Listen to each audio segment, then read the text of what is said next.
बाहर या फिर अंदर। दरवाजा जोर से बंद हुआ, धूल उड़ी, हवा बंद हो गई और हवेली एकदम शांत। कुछ पल बाद बाहर गांव के रास्ते पर जमीन से एक आदमी लुढ़क कर गिरा।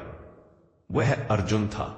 उसकी सांसें तेज थीं, कपड़े फटे हुए और आंखों में डर बसा हुआ था। उसने कांपते हुए पीछे मुड़कर हवेली को देखा। हवेली बिल्कुल शांत खड़ी थी, जैसे कुछ हुआ ही ना हो। अर्जुन ने खुद से कहा, मैं बच गया।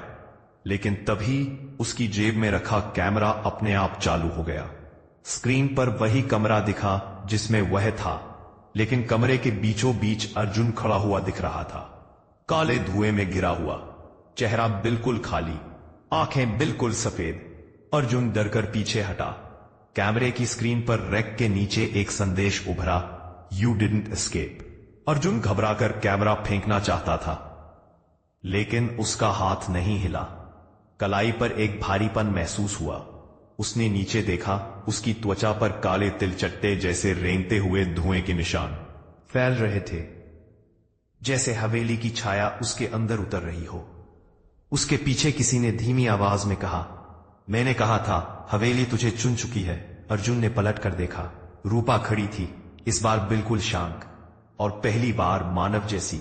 रूपा ने कहा, तू बाहर नहीं आया अर्जुन, हवेली ने बस तेरी परछाई को बाहर भेजा है। अर्जुन हक्का बक्का रह गया, मतलब असली मैं कहां हूं?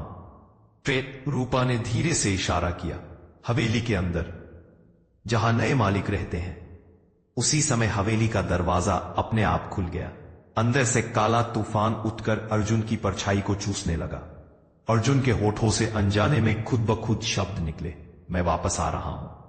एक पल बाद अर्जुन की शरीर जैसी दिखती परछाई उठी और सीधी हवेली में समा गई।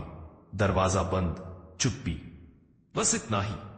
उस दिन के बाद गांव वालों ने देखा, रात होते ही हवेली की खिड़की में एक नई आकृति दिखने लगी।